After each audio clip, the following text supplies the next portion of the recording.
Welcome to the Teen Entrepreneur Podcast, a movement dedicated to inspiring teens to follow their dreams of becoming an entrepreneur and a leader in their community.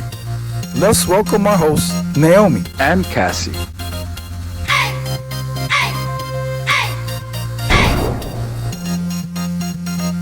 Hi, everybody, and welcome to Season 2 of the Teen Rockstar Entrepreneur Podcast. And today, for Episode 2, we have influencer Josh Ryan. Hi, Josh. How are you?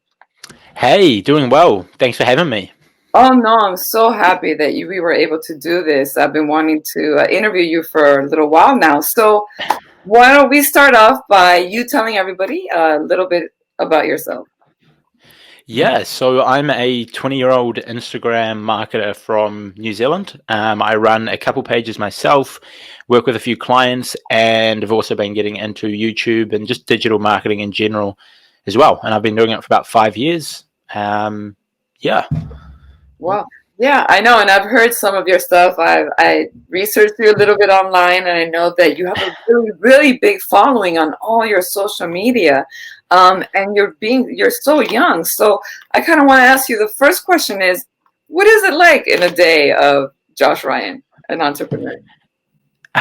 So it's not probably too exciting, I wouldn't say. I don't think there's anything crazy. I guess I just trying to wake up earlier recently, trying to get up at 6:30, get into the office, get a bunch of work done. First thing, I find that best for me. And then usually most afternoons, evenings, I've got some form of sport or exercise on between football, gym, and that there. And then in the evenings, it's basically either a little bit of work, relaxing, and then always planning the next day, what I need to get done, any meetings, that sort of thing there. And what does your work, like your day-to-day work, entail? Like, what is it that you do exactly? So it's sort of changed a bit over the past few years. Now it's sort of managing. I have someone that runs my big Instagram account for me. So it's sort of like checking over that, creating content for my own brand, like for my Instagram, for my YouTube channel. I sometimes go through phases where I post a fair bit on Facebook too. So creating a lot of that stuff there, and then working with a few clients as well. Is the majority of things now. And I've also been putting together like programs and stuff like that, free content, some stuff paid as well, which is also a lot of what I'm doing at the moment. Cool. Sounds interesting. But I'm sure it wasn't always like this. How is it that you started? Explain to us, how is it you got to here? With social media and stuff, or? Let's start with social media, and then we'll start on your entrepreneurship journey after that. Yeah, so I can't remember what it was specifically, but for some, I think I'd seen like a bunch of videos on YouTube about like dream boards and like that sort of thing. I'm sure you've seen that, and like lots of like that sort of like inspirational stuff when I was maybe about 14, 15. And I just created like an Instagram account, which is pretty much a dream board. So it was just like motivational quotes, cool cars, cool houses, stuff like that, and was posting lots of that. And then I found out there was actually a business behind it. Like I didn't really realize there was anything there, but then I found out people were making money off Instagram and growing these pages, and that's sort of before like influencers were a thing, or at least a thing that mainstream people and everyone knew about. So I found out there was a bit of a business behind it, and I was just fascinated by that. So from there, I pretty much just spent lots of time trying to actively grow my audience and trying to learn how to do that, how to grow pages, how to turn it into an income, and just went really hard from there. And then eventually, once I got good at Instagram after a couple of years, I started working with a few clients, and they've done a bit of affiliate marketing and a little bit of e-commerce and that sort of stuff on the side. But nowadays it's mostly just working with a few clients, affiliate marketing, growing pages. Yeah. Now, when you started, how would you describe like your journey? Was it hard, or did you find it pretty easy? How was the process of like you said, trying out things, testing the waters, like you'd say? Yeah, so I found it really easy. Well, not really easy, but relatively easy to grow a page, because basically I just spent so much time on Instagram that eventually I worked out everything that didn't work. And so after a month, I'd tried everything and I knew what basically did work. And so from there, I could grow a following pretty easily at that point, because that was back before there was too much competition as well, which Right. made it a bit easier too. But when it came to turning it into an income, that took a lot more time, partially because there wasn't probably as much information out there as there is now about how to do exactly that. And also I just did a whole bunch of things, which doesn't really help. If you're trying to do one thing and then a month later you're trying to do another thing, it makes it hard, because with social media in general, if you focus on like monetizing with one stream, it'll grow so much faster. And that's probably everything too. Are you referring like to social media, like saying like you were trying other social media sites and maybe you should stick to one, or were you referring to like a method or something that you were saying that you were dabbling or something? Yeah, like how I was monetizing my audiences. So I could build an audience pretty easy, but I would do like affiliate marketing, and I'd be doing like drop shipping and selling promotions and working with a couple clients, and like doing like probably 10 different ways to make an income off it, which is okay, but it spreads the focus out quite a bit, and definitely didn't help me at the start. Yeah, I know that from personal experience. So you would, if you were going to give someone advice, you would basically tell them not to do that. Basically, what would you say? Yeah. Would you stick to one thing as far as the work goes, or also as far as platform goes? Would you suggest the same thing to someone? Maybe like in the first month, dabble around with a few different things. So maybe you like try out TikTok, try out Instagram, try out YouTube, and then like based off what one you enjoy the most, just then from that point onwards, just stick with that, and that way you're going to get much better results than if you're trying to do 2 or 3 at once, because you can just give it 100% of your focus, and then it's just an exponential increase over time. Let me ask you, Josh. Were you always very disciplined and very focused, or is this something that you developed becoming an entrepreneur, or how did you start your journey? Like when you were younger, or what were your interests? Like how did you even get to where you are now? With focus, I think it's probably have developed over time. I mean, I've always been focused in general, but like when it comes to focusing on business and so on, it's probably developed over time. And I think it's just been a natural progression with that side of things. With getting into it, I guess I was always encouraged a lot as a kid, which definitely like to just do whatever I wanted to do and create whatever I wanted to, which definitely helped me go that way. I see. And how about school? Yeah. What about school? Did you go to college? Was school a big part of your life? How did that play out with your entrepreneurship? Yeah, I was always pretty. I always got pretty good marks in school. I was always a pretty good student. I didn't go to college. I finished high school when I was 18.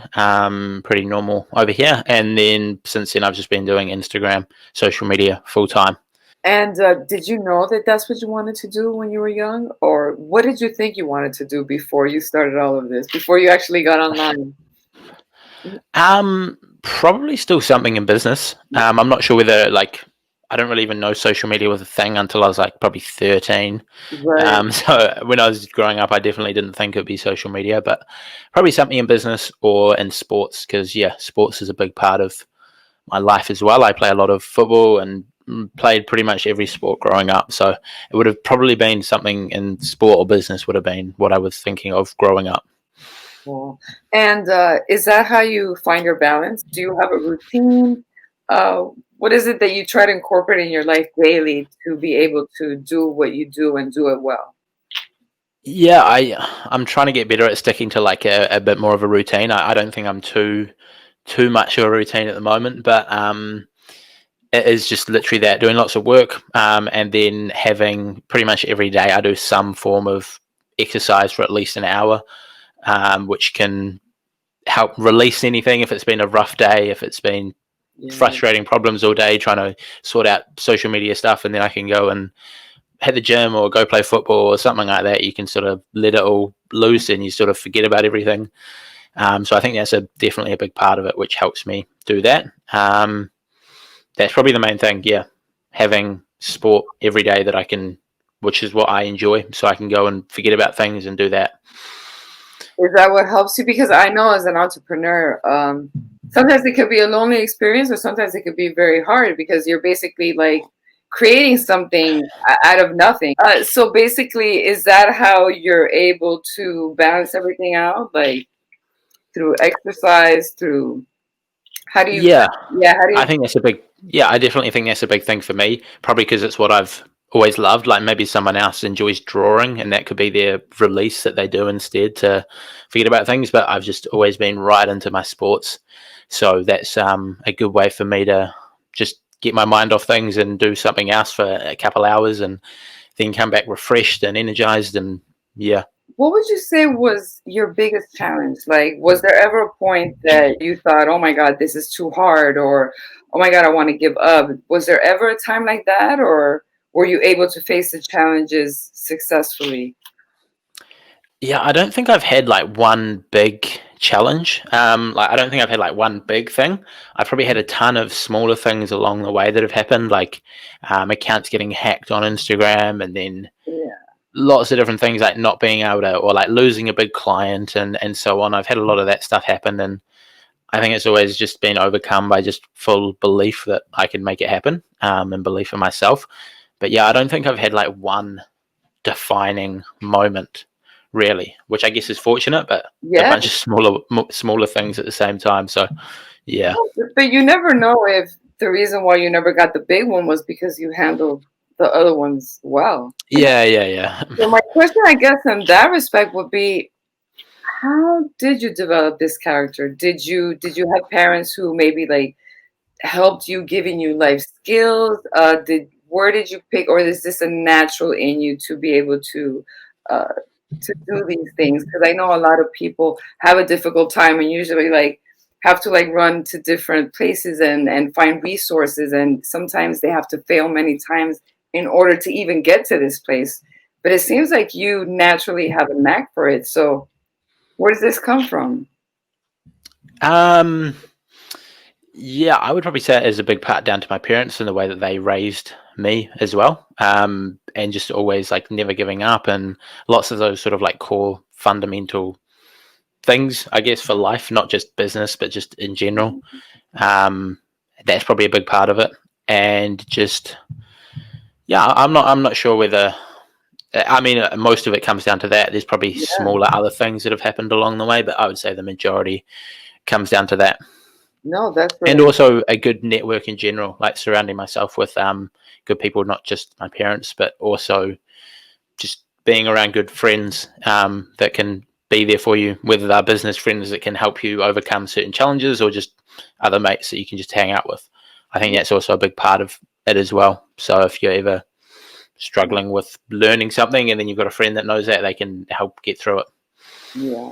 So what advice would you give to someone young who was like right now at an age where they could either go to college or they could either, go on their own, and they're not sure? What advice would you give them, like, so they could find their way? Or Um, I don't comment too much on like college and stuff, just purely because of the fact I don't think I've seen enough. I don't think I've seen enough people go through college and then seen like the outcome of that to be able to give a rounded opinion on it. Um, Although I mean, I guess there's a generic advice of follow doing something that you enjoy. But yeah, I'm not sure I'm really qualified enough for talking about college. Maybe in like 5 or 10 years when I've seen more stuff. I understand. I understand. Yeah. Well, you never know. You never know because in the world we live in, like that's why I tell people to take time and to actually research what they want to do and actually take a chance because college is not exactly what it used to be before in the sense of like security and stuff like that. That's why I, love entrepreneurship so much and want to promote youth into entrepreneurship because, you know, in the 80s and the 90s, you were able to, graduate from high school and you were guaranteed a good job and you could have a pension and stuff like that. But things aren't as secure anymore nowadays. That's why I always like tell people take a chance, And a lot is what you said. It's having that belief in yourself. It is having Yeah. that belief in yourself. Yeah, and I don't think there's enough. I think if people are just going to college to make more of an income, like you say, it's definitely not like what it used to be. just learning those like high value skills in general is probably the best thing people can do, whether it be at college if they want to be an accountant or a doctor, or whether they're learning about web design and they do it through an online course or through, you know, an internship where they can go and learn it on the job, that sort of thing. Yeah. And so what are you up to now? What are your plans? Like, where do you see yourself in 5 years from now? Probably still doing something in social media, whether it be, I'll probably within 5 years not be working with clients. I can't imagine. I probably will be leveraging my own skill sets to build businesses myself. Once I've built up a bit more capital and built up a bit more of an audience, I'll probably put that towards building companies that are outside of my name or outside of like my personal brand, but applying my skills that I've used to grow and market them, I would imagine. But you never know what could happen in 5 years. Things change. Yes, I know. And so basically what you're doing now is you're also helping others develop their brand, right, as well? Yeah. So I'm still working with a few clients. I've slowly probably cut back on clients that I'm working on to focus on my own stuff, building up my own brand through social media. But I am still working with some clients. And if someone that wanted to be an influencer, what would be the first thing, or what would be the most important thing that they should know? Probably to have a reason why someone should follow you, and to understand that, like, too many people I think are just posting like pictures of themselves on social media and they're just sort of like throwing out a bunch of content. Whereas if you think of why someone should follow you, like maybe you give awesome tips on, like I'm on social media teaching people Instagram, maybe someone else, and that's why someone would want to follow me. Maybe someone else might do amazing artwork and that's why someone should follow them, or they do really good makeup tutorials. But sort of think about that niche that you want to be in and put out a lot of content inside that niche, rather than just like sort of randomly posting, which I think a lot of people do. But yeah, it's probably just defining that niche and understanding who you're trying to reach on social media, and then putting out stuff they're going to love and that's going to resonate with them. That's good advice. That's good. And Joshua, if someone wanted to get in touch with you, where would be the best place for them to reach you? Probably Instagram. My Instagram's just Josh Ryan, and then either send me a DM there or flick me an email, which is also in my Instagram bio, I believe. Awesome. Well, I want to thank you so much, Josh, for hopping on with me today. And I want to thank all of you guys for listening. And we're so excited that we're in season 2 and episode 2 with Josh Ryan. And I want to remind you guys that we'll be hosting our Teen Warriors Summit this October. And we would really love to see you guys there. If you want more information, just visit our page, teenwarriorsummit.com. And we will see you next week. Until then, we want to remind you guys to live legendary. Okay, Josh, thank you so much for joining me today. Awesome. Thank you for having me. Much appreciated. All right, guys, have a great evening, and we'll see you next week. You just heard another teen living the dream on the Teen Entrepreneur Podcast. Stay tuned to see who's next. Ready to become an entrepreneur? Head over to www.teenrockstarentrepreneur.com to download our free ebook and online courses.